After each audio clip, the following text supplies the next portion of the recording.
Ξύπνησαμε το πρωί, πήγαμε για τρέξιμο και πού βρεθήκαμε? Βρεθήκαμε στο Πάρκο de la Salud, εδώ στο Πάρκο της Υγείας, στο κέντρο της Ασουνσιόν. Ένα υπέροχο πάρκο, μιλάμε για 19 εκτάρια γεμάτα με φύση. Εντάξει, όχι όλα γεμάτα με φύση. Τα 6 από αυτά είναι εντελώς καλυμμένα με φύση. Τα υπόλοιπα χρησιμοποιούνται για διάφορους σκοπούς. Αλλά να πούμε ότι είναι αφιερωμένο στην υγεία αυτό το πάρκο. Εδώ βλέπουμε μία αφίσα η οποία μας λέει να μετράμε το μέγεθος της μέσης μας. Της περιφέρειάς μας. Ναι, λέει οι άντρες πρέπει να είναι μέχρι τα 102 εκατοστά, οι γυναίκες μέχρι τα 88 εκατοστά. Εδώ έρχονται πολλοί για να κάνουν γυμναστική, για να βελτιώσουν την υγεία τους, για να κάνουν αποθεραπεία. Έτσι είναι ένα πάρκο αφιερωμένο και στη γυμναστική. Έχουμε δωρεάν μαθήματα πιλάτες την Δευτέρα, Τετάρτη και Παρασκευή, 5 και 6 το απόγευμα. Εντελώς δωρεάν, έτσι. Εντελώς δωρεάν. Τι ωραίο αυτό το πάρκο. Εν τω μεταξύ δεν ξέραμε ότι είναι έτσι αυτό το πάρκο. Το είδαμε στο χάρτη και πεταχτήκαμε. Είναι δίπλα στο σπίτι μας. Εδώ βλέπουμε και κάτι ακόμα, το Anahysist.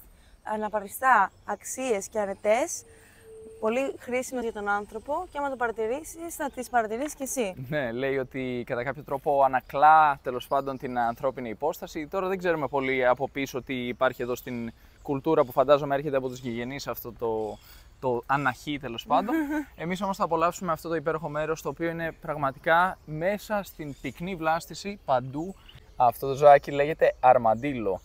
Βρίσκεται εδώ στην περιοχή, το είχα διαβάσει τις προάλλες που πήγαμε στο Ιτακουρουμπί, ανήκει στην πανίδα της περιοχής και εδώ έχουμε κάποια άλλα ομοιώματα. Πάλι αναχή και αυτά, ναι, αλλά αυτά συγκεκριμένα λέει είναι για τολεράνσια και προυδένσια, δηλαδή να είμαστε ανεκτικοί και να είμαστε συνετοί. Δηλαδή παρατηρούμε αυτό και λαμβάνουμε κι εμείς οι ίδιοι σημάδια για τις συγκεκριμένες αξίες. Ναι. Αλλά πάμε να συνεχίσουμε τη βόλτα μας, γιατί μου αρέσει πάρα πολύ να ακούω τα πουλιά και να νιώθω τη δροσιά των δέντρων δίπλα μου. Δες εδώ, κοίταξε, έχει μηνύματα ιατρικής φύσης για την υγεία μας. Λέει να ετοιμάζεις ή να επιλέγεις πάντα φαγητό με χαμηλό αλάτι, με λίγο αλάτι. Ωραίο. Αναρωτιέμαι τι άλλο θα δούμε καθώς περπατάμε. Μου φαίνεται ήρθαμε για ένα περίπατο και θα καταλήξει να είναι ένα μάθημα αυτή η βόλτα. Πραγματικά. Και εδώ έχουμε άλλο ένα αναχή το οποίο είναι με διάφορα ζωάκια. Να δούμε τώρα τι μας λέει εδώ το μήνυμα. La realidad es interdependiente, δηλαδή εξαρτώμαστε όλοι από όλους. Έτσι, εδώ έχουμε πουλιά, δηλαδή πτηνά, έχουμε ψάρια και έχουμε και μαμίφερους τα οποία είναι τα θηλαστικά. Ακόμα τα έχει όλα μαζί. Λάμα, νομίζω, ή καμιλοπάρδαλη είναι αυτό, καμιλοπάρδαλη. Έχουμε πολλά ζώα δηλαδή. Το μήνυμα είναι ότι εξαρτώμαστε όλοι από όλους και φαντάζομαι αυτό παραπέμπει και λίγο στο γεγονός ότι πρέπει να σεβόμαστε τη φύση. Και τα φίδια. Ναι, αυτά βασικά συγκεκριμένα είναι κροκόδιλοι νομίζω. Ναι, απλά το λέω επειδή, επειδή σε ένα από τα προηγούμενα βιντεάκια ήμασταν στο Ιτακουρουμπί, ένα μέρος εδώ κοντά, και οι άνθρωποι στα σχόλια έγραφαν πώς γίνεται να μην φοβάστε τα φίδια, τα έντομα, εγώ θα πατούσα το πόδι μου. Και με έκανε να σκεφτώ ότι έχουμε απομακρυνθεί αρκετά από τη φύση οι άνθρωποι που ζούμε στις αστικές περιοχές. Δυστυχώς. Το οποίο δεν είναι καλό για την υγεία μας. Να συχαινόμαστε τα πάντα και να μένουμε μακριά κλεισμένοι μέσα στα σπίτια μας στις πόλεις. Και ούτε θεωρώ πολύ φυσιολογικά θα το βάλω αυτό, φυσιολογική τη ζωή στις πόλεις. Γιατί είμαστε πολύ απομονωμένοι, αποξενωμένοι, μακριά από τη φύση και τρώμε πολλά φαγητά τα οποία είναι, πώς λέγονται, processed. Επεξεργασμένα, κατεργασμένες τροφές και να πούμε ότι ουσιαστικά και όλο αυτό που έγινε με τις πόλεις δεν είναι και το πιο φυσιολογικό πράγμα. Δηλαδή σιγά σιγά οι άνθρωποι απομακρύνθηκαν από τα χωράφια, από τα κτήματα, από τη γη, από τη φύση και συγκεντρώθηκαν στις πόλεις για λόγους ασφαλείας, για λόγους εργασίας, δηλαδή ερχόντουσαν ας πούμε οι στρατοί από άλλα μέρη. Μαζεύονταν σιγά σιγά. Αυτό έγινε πιο πολύ για παράδειγμα στην Αγγλία, σε μέρη όπου είχαν πολλά κάστρα κλπ. Μαζεύονταν γύρω-γύρω από το κάστρο οι άνθρωποι και κλείνονταν εκεί μέσα. Οι παλιάδες. Τα παλιά τα χρόνια. Και σιγά σιγά τέλος πάντων με διάφορους λόγους οι οποίοι μας όθησαν σε αυτή την αστικοποίηση, φτάσαμε σε ένα πράγμα το οποίο νομίζουμε εμείς ότι είναι φυσιολογικό, αλλά δεν είναι καθόλου φυσιολογικό. Κατά μία έννοια όλα είναι φυσιολογικά. Ό,τι χτίζουμε εμείς και το περιβάλλον γύρω μας είναι φυσιολογικό. Εφόσον χτίσαμε εμείς που είμαστε και εμείς φύση. Εδώ έχουμε και κάδους. Έχουμε για οργάνικο ινό ρεσικλάμπλε, δηλαδή στο αριστερό μας χέρι είναι για οργανική τροφή που δεν ανακυκλώνεται και δεξιά έχουμε τα ανακυκλώσιμα.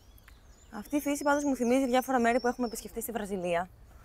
Θέλω να μάθω περισσότερα για κάθε ένα από αυτά τα φυτά που βλέπω, γιατί δεν γνωρίζω ονομασίες για να πω την αλήθεια. Αλλά βλέπουμε ότι υπάρχουν αναρριχούμενα φυτά τα οποία δίνουν τα δέντρα, τους κορμούς μέχρι πάνω. Και τα δέντρα μας σκεπάζουν και δημιουργούν έτσι μια όμορφη δροσιά, μια σκιά πάνω από τα κεφάλια μας. Εδώ βρέχει πολύ συχνά, το κλίμα είναι υποτροπικό στην Παραγουάη και η βλάστηση όντως θυμίζει την πυκνή βλάστηση του Ρίο ντε Τζανέιρο. Όχι τόσο γιατί το κλίμα είναι το ίδιο, αλλά περισσότερο γιατί βρέχει συνέχεια και επειδή βρέχει συνέχεια, αναγκαστικά τα φυτά μεγαλώνουν παντού. Έχουμε φυτά όχι μόνο μέσα στο πάρκο εδώ, αλλά και μέσα στην πόλη, μέσα στο δρόμο, στα πεζοδρόμια. Βγαίνουν από τα πεζοδρόμια, τα σπάνε. Μιλάμε για πάρα πολύ βλάστηση εδώ στην Παραγουάη και πάρα πολύ νερό επίσης. Έχουν τεράστια αποθέματα νερού. Οπότε θα δούμε σύντομα ότι θα τα εκμεταλλευτεί η Παραγουάη αυτά τα αποθέματα νερού. Έχουμε ήδη βασικά τα εκμεταλλεύεται, απλώς θα τα εκμεταλλευτεί και περισσότερο σε διεθνές επίπεδο, πιστεύουμε, στα επόμενα χρόνια. Μιλάω για νερό. Βρύση. Παρατηρήσαμε ότι έχει αρκετές βρύσεις εδώ το πάρκο. Αρκετές βρύσεις και δουλεύουν κιόλας κανονικά, γιατί παλιότερα πηγαίναμε να χρησιμοποιήσουμε βρύσες, θυμάμαι, στην Ελλάδα και σε διάφορα μέρη και πάμε να χρησιμοποιήσουμε τη βρύση. Και δυστυχώς είτε λείπει το κομμάτι από πάνω, ας πούμε, το καπάκι της βρύσης, δεν μπορούμε να την ανοίξουμε, έχει σπάσει εντελώς, είναι κλειστή η παροχή. Και λέμε, καλά, γιατί δεν λειτουργεί η βρύση? Και πολλοί λένε, βλέπεις, έτσι είναι, δεν μπορεί οποιοδήποτε να χρησιμοποιεί το νερό, δεν μπορούμε να το αφήσουμε να τρέχει όλη μέρα κλπ. Αλλά πώς φτάσαμε σε ένα τέτοιο σημείο να μην εμπιστευόμαστε ο ένας τον άλλον και να μην έχουμε τα πιο βασικά αγαθά, δηλαδή ένα τρεχούμενο νερό, λίγο νερό να πιούμε, ας πούμε, και να πρέπει να τρέχουμε να αγοράσουμε ένα πλαστικό μπουκάλι από το περίπτερο που είναι 10 λεπτά δρόμος και να επιστρέψουμε στο μέρος που βρισκόμαστε. Αυτό δηλαδή κάποιες φορές με ενοχλεί. Όπως κάποιες φορές με ενοχλεί επίσης το ότι δεν υπάρχει μπάνιο σε κάποια μέρη. Και ιδίως σε κάποια μέρη που πρέπει να πας και να αγοράσεις κάτι, να χρησιμοποιήσεις την τουαλέτα. Δηλαδή και αυτό άσχημο δεν είναι? Δεν θα ήταν πιο ωραίο να έχουμε έτσι λίγο στο μυαλό μας ότι οι άνθρωποι χρειάζονται λίγο χώρο να κάνουν την άθλησή τους, να πάνε κάπου να καθίσουν, να πιούνε το νερό τους, χωρίς να χρειαστεί να γίνουν πελάτες? Ναι, τα καλύτερα πράγματα είναι δωρεάν, όπως αυτή η βόλτα που κάνουμε αυτή τη στιγμή. Και δεν γνωρίζαμε ότι είναι δυνατό να αποδράσουμε τόσο εύκολα από το σπίτι μας. Γιατί στην ουσία σήμερα δεν είχαμε πολύ στόχο να πάμε κάπου συγκεκριμένα. Χθες πήραμε ένα άλλο δρόμο, πήγαμε πιο πολύ σε ένα πάλι όμορφο μέρος, μια γειτονιά που έχει πάλι φύση, αλλά πιο κεντρική με αυτοκίνητα. Και λέμε σήμερα ας πάρουμε τον άλλο δρόμο. Τον είχαμε δει στο χάρτη, έχει και ένα έτσι μέρος με πράσινο. Και οδηγηθήκαμε σε αυτό εδώ το δάσος σχετικά, σαν δάσος. Στο αριστερό μας χέρι είναι πάρα πολύ πυκνό, όντως. Δηλαδή, άμα αρχίσουμε να περπατάμε, αυτό τι είναι το Albizia riopoides. Ναι. Έχουν βάλει κάποιους πινακιδούρους για να εξηγήσουν κάποια δέντρα. Εδώ στο αριστερό μας χέρι είναι πολύ πυκνό η βλάστηση εδώ και δεν μπορούμε να περάσουμε εύκολα εκεί αν θέλουμε.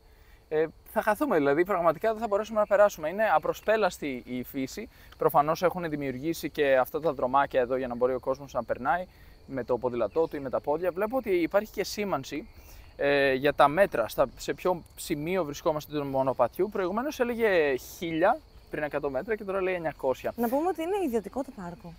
Εμείς δηλαδή πήγαμε να περάσουμε, είδαμε κάποιες μπάρες, λέμε μήπως χρειάζεται να πληρώσουμε. Ρωτάμε και μας λένε ότι όχι, δεν χρειάζεται να πληρώσετε, αλλά επειδή το πάρκο είναι ιδιωτικό, πρέπει να δείξετε μια ταυτότητα, ένα διαβατήριο. Και δείξαμε και περάσαμε. Το αστείο είναι ότι δεν είχαμε μαζί μας διαβατήρια κανονικά, είχαμε τις ταυτότητες της Βραζιλίας. Που έχουν λήξει. Που θεωρητικά έχουν λήξει, ήταν ταυτότητες διετίας από τότε που είχα το συμβόλαιό μου εκεί στο Ρίο ντε Τζανέιρο και χρησιμοποιούνται εδώ κανονικά. Δεν κοιτάνε δηλαδή κάτω που λέει ημερομηνία λήξη κλπ. Γιατί ούτως ή άλλως είναι ίδιες, ας πούμε. Πραγματικά το μόνο που αλλάζει είναι ότι έληξε στα 2 χρόνια η ταυτότητα αντί για 10 χρόνια που πρέπει να την ανανεώσει ανά 10 χρόνια. Έτσι είναι τέλος πάντων εδώ. Φαντάζομαι πλέον και στην Ελλάδα είναι έτσι. Εμείς έχουμε ξεμείνει λίγο. Έχουμε ακόμα κάτι παλιές ταυτότητες της Ελλάδας, νομίζω. Εκείνες τώρα τις αλλάζουν, νομίζω. Έχουμε ακόμα εκείνες τις πλαστικές που δεν είναι πάνω ημερομηνία λήξης ή τίποτα τέτοιο. Τέλος πάντων, τους δείξαμε τις ταυτότητές μας της Βραζιλίας και τις δέχτηκαν κανονικά. Αυτό είναι το ωραίο πράγμα εδώ πέρα, ότι μπορούμε να εξυπηρετηθούμε και με αυτόν τον τρόπο. Βέβαια, είναι περίεργο το ότι πρέπει να δείξει ταυτότητα, γιατί μάλλον είναι για λόγους ασφαλείας, φαντάζομαι. Ναι. Και κάτι άλλο που ήθελα να πω είναι ότι έχουμε μείνει αυτή τη φορά λίγο παραπάνω σε ένα συγκεκριμένο μέρος που είναι η Ασουνσιόν από ό,τι είχαμε σχεδιάσει. Και μας έχει πιάσει αυτή η μανία πάλι να μετακινηθούμε. Ναι. Κάτι μας πιάνει, θέλουμε να αλλάξουμε μέρος. Ισχύει. Αλλά τουλάχιστον σήμερα που βρεθήκαμε σε αυτό το διαφορετικό μέρος που δεν περιμέναμε, είμαστε καλύτερα. Εγώ δηλαδή νιώθω ότι πήγα αλλού, χωρίς να έχω πάει. Ξεφύγαμε, εδώ έχουμε και ένα μάγκο. Είναι το Magnifera indica. Αυτό λοιπόν το δέντρο. Μας δίνει μάγκο αυτό το δέντρο, για να δούμε, έχουμε κανένα μάγκο. Στην Κολομβία ήταν γεμάτο με τέτοια δέντρα, ναι, μάγκο. Έπεφταν από εδώ, έπεφταν από εκεί το μάγκο. Έπρεπε να καλυφθείς, μη σου πως είχες και κανένα. Και άλλο ένα μήνυμα. Να το.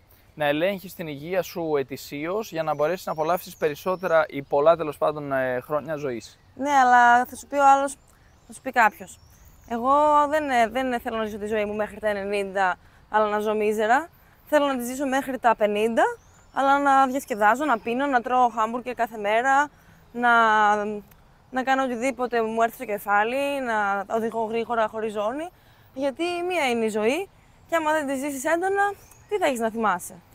Ναι, εντάξει, σεβαστό. Αν κάποιοι θέλουν να ζήσουν γρήγορα και έντονα, με γεια τους, με χαρά τους, αλλά δεν νομίζω ότι αν κάποιος ζει μια ισορροπημένη ζωή, η οποία του επιτρέπει να μην πονάει, να ξυπνάει χαρούμενος, να μην βαριανασένει και να μπορεί να έχει την υγεία του ταυτόχρονα, να απολαμβάνει στιγμές με τους φίλους του, να μπορεί να πάει εκεί που είναι οι φίλοι του, γιατί πολλοί δυστυχώς πάσουν από προβλήματα τα οποία μπορεί να δημιουργήσουν οι ίδιοι τους εαυτούς τους με τη διατροφή τους. Εγώ, για παράδειγμα, σε κάποια φάση είχα πάρει πολλά κιλά και δεν είχα πολύ όρεξη να πάω να δω τους φίλους μου εκεί που ήταν πολύ μακριά. Έλεγα, πω τώρα ποιος τρέχει μέχρι εκεί. Θέλω να πω ότι καμιά φορά νομίζουμε ότι η ζωή της ισορροπίας και της υγείας είναι βαρετή και δεν θα μπορέσουμε να κάνουμε πράγματα, αλλά τελικά μήπως είναι αυτή που μας επιτρέπει να κάνουμε πολύ περισσότερα πράγματα, να τα απολαύσουμε πολύ περισσότερο, ενώ παράλληλα ζούμε και παραπάνω. Είναι το αντίθετο δηλαδή από αυτό που μας λέει ο εγκέφαλός μας ότι πρέπει να κάνουμε. Δηλαδή θεωρείς ότι πρέπει να κοιμόμαστε νωρίς, να αθλούμαστε, να ενυδατωνόμαστε, να περπατάμε, να κάνουμε παρέα με καλούς φίλους και να τρώμε υγιεινά και να μην καπνίζουμε. Ναι, και εδώ μόλις είδα μία πινακίδα που λέει να αθλείσαι, να κάνεις ασκήσεις, γιατί αυτό βοηθάει την υγεία σου, τη βελτιώνει την υγεία σου. Ναι, πιστεύω ότι πραγματικά, βέβαια όλα με μέτρο, έτσι, δεν σου είπα ότι δεν θα πάω ποτέ σε κανέναν που θα με καλέσουν σε ένα πάρτι ή θα με καλέσουν κάπου έξω ή θα μου πούνε έλα πιες μια μπύρα, ας πούμε.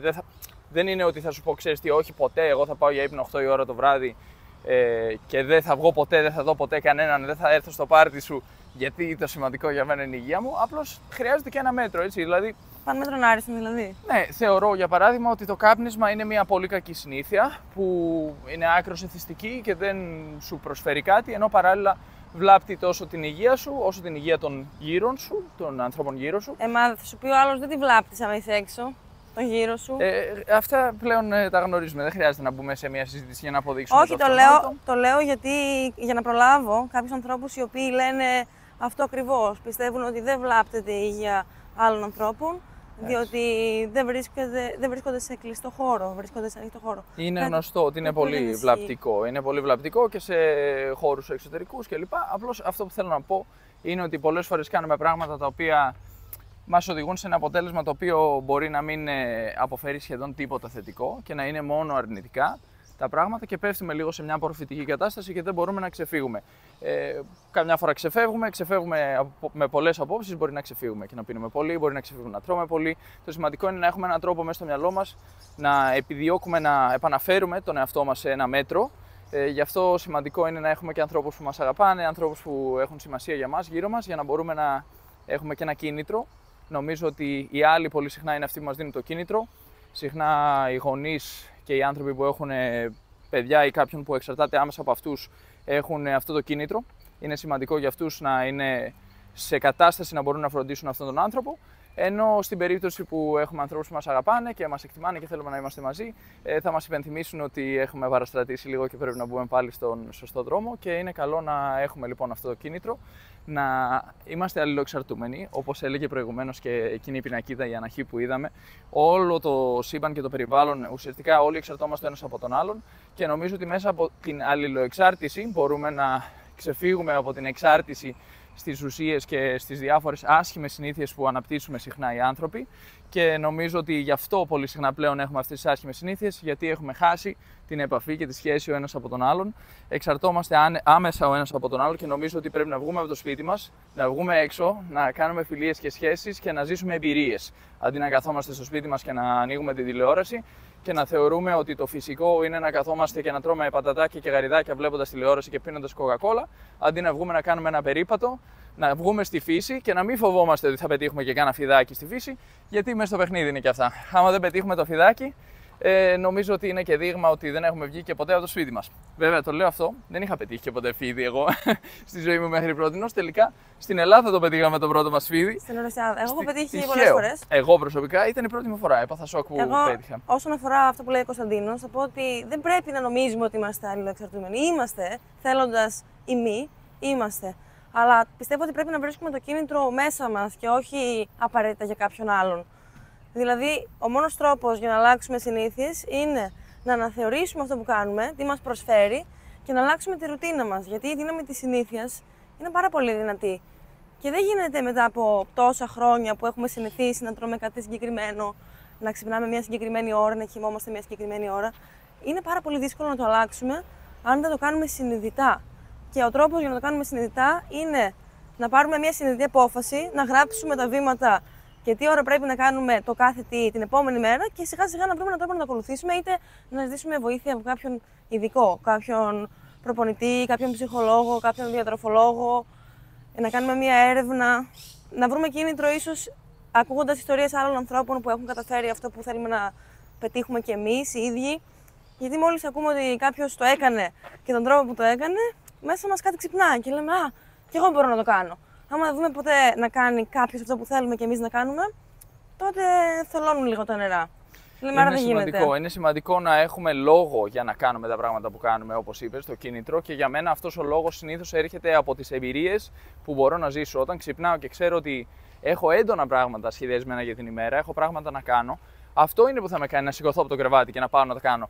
Αν δεν έχω κάτι να κάνω συγκεκριμένο και απλώς σηκωθώ χωρίς, ας πούμε, λόγο και αιτία και το μόνο που έχω είναι να κάνω είναι η δουλειά μου, έχω να κάνω τη δουλειά μου και να τελειώσω, τότε δεν σηκώνομαι με την ίδια ενέργεια, δεν έχω το ίδιο κίνητρο. Άμα ξέρω ότι εκείνη την ώρα πρέπει να φύγω, έχω εκείνο το ταξίδι, έχω οργανώσει κάτι, έχω τις υποχρεώσεις, αλλά είναι και σημαντικά πράγματα αυτά που έχω να κάνω, δηλαδή έχουν σημασία για μένα, τότε νομίζω αυτό είναι το οποίο θα με κινητροδοτήσει, θα μου δώσει την όθηση να κάνω και το κάτι παραπάνω. Ο Κωνσταντίνος στη Βραζιλία ήταν πολύ χαρούμενος γιατί κάναμε συχνά ξεναγήσεις με μπάγκι, με γουρούνες. Τουρ, ναι. Τουρ. Και κάθε μέρα έπρεπε να ξυπνήσουμε 5 ώρα το πρωί. Για μια περίοδο της ζωής μας ξυπνούσαμε και κάναμε τέτοιου είδους τουρ. Και ήμασταν πολύ χαρούμενοι γιατί ζούσαμε πολύ έντονες εμπειρίες κατά τη διάρκεια αυτών των ταξιδιών. Αλλά δεν μας πείραζε είτε το θα ξυπνήσουμε νωρίς, είτε το οτιδήποτε άλλο. Ξυπνούσαμε με θέληση, με κίνητρο να ξεκινήσουμε τη μέρα μας για να πάμε να ζήσουμε αυτές τις νέες εμπειρίες σε μια χώρα που μας αρέσει τόσο πολύ. Εδώ βλέπουμε επίσης μια πινακίδα η οποία αναφέρει κάτι για το κάπνισμα. Συγκεκριμένα αναφέρεται στην 31 Μαΐου, που είναι η Παγκόσμια ημέρα χωρίς καπνό. Λέει ότι από εδώ και πέρα, ή τέλος πάντων από σήμερα, εδώ θα εισπνέεις μόνο καθαρό αέρα. Δηλαδή εδώ προφανώς απαγορεύεται το κάπνισμα σε αυτό το πάρκο. Και λέει ότι άμα ανάψεις ένα τσιγάρο, σβήνεις μια ζωή. Ναι. Έχουμε και μια παιδική χαρά απέναντι, με πολύ όμορφα δέντρα, χοντρούς, κορμούς, κάδους ανακύκλωσης. Και νομίζω ότι κάπου εδώ θα τελειώσουμε και τη βόλτα μας. Γιατί εμείς ξεκινήσαμε για μια μικρή βόλτα, με βασικά ένα τρέξιμο στην περιοχή και καταλήξαμε να βρίσκουμε αυτό το πανέμορφο πάρκο.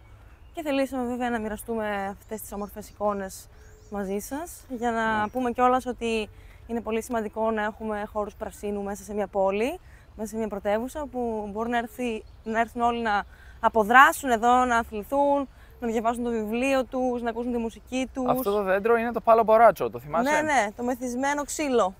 Έτσι το λένε, ναι. Κάποια αγκαθάκια, αυτό συγκρατεί νερό και στη συνέχεια το έχει για μετά. Κάτι που μπορεί να μας διδάξει και εμάς πολλά. Κάτι συγκρατεί και μετά το χρησιμοποιεί στη συνέχεια. Δεν τα ξοδεύει όλα εξ αρχής. Ναι, δεν πίνει όλο το νερό διαμιάς, το κρατάει, επενδύει για το μέλλον, για μια δύσκολη μέρα, για να είναι σίγουρο ότι θα έχει πάντα να πιει νερό. Bienvenidos λοιπόν, καλώς ήρθατε. Εμείς σας αφήνουμε με αυτήν την όμορφη θέα του πάρκου.